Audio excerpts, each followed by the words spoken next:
And welcome to day 3. Yes, it's Halloween, and this one was inspired by real life. Let me tell you the story. So, you have those days where you just wish that you could use some sort of external source to vent your anger. Well, this is this is what happened on my day. Somebody just got on the wrong side. I mean, folks, I just have to say, I'm really not a fan of liars. You know what I mean? Like, it's the one thing that just gets right underneath my skull.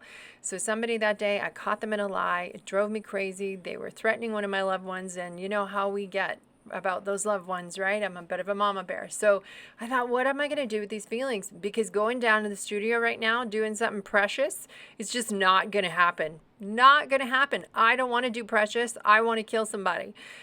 And oftentimes when I do that, I use myself and my emotions as my own inspiration. I take selfies when I'm experiencing really raw emotion, and because I don't have a model just handy, and it's just not as easy to convey. We have these wonderful things called phones. They're always with us. And so that's what I do is I use myself as my own model, especially if I'm doing something personal. And I thought, well, this is perfect. I feel perfectly murderous right now.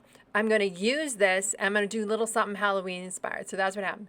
I took this particular selfie and I made it into a work of art. So let me show you how I went through that. So yeah, first thing I do is I pull out my trusty light table. I print off the picture that I took, the selfie, and then I use, paper. There I am taping it off. I want nice clean edges. I've transferred the image onto the watercolor paper that I am using and am now getting ready to do the inking. So I just use India ink. I like it because it doesn't bleed. And then I'm going to add color later on with acrylic ink. And the one thing you should know is that there is a difference between how those two work. So the India ink does not bleed. It doesn't blend.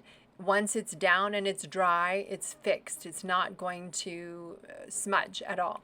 You can't say that about the color. So you want to lay down the black ink before you look at laying down color. So there I am, and I'm using, again, the light table just because it's quick, it's easy. And remember, I'm mad. So I'm just wanting to get this done, get it out, use this as a little bit of therapy. So I just want to get the image down, and I'm blackening out. I'm getting all those values in, and it really helps to just use my little cheat. So again, big fan. Here I am. I'm going to rip off, of course, my tape to get that nice clean edge come out. You can see I've already added a little bit of the acrylic ink to the shirt and to the background there. And there we have it. A little bit of Halloween inspired by true life murderous feelings. It's much better than actually going to jail, right? Thanks so much for tuning in. Let's see what happens on day 4. Thanks for tuning in.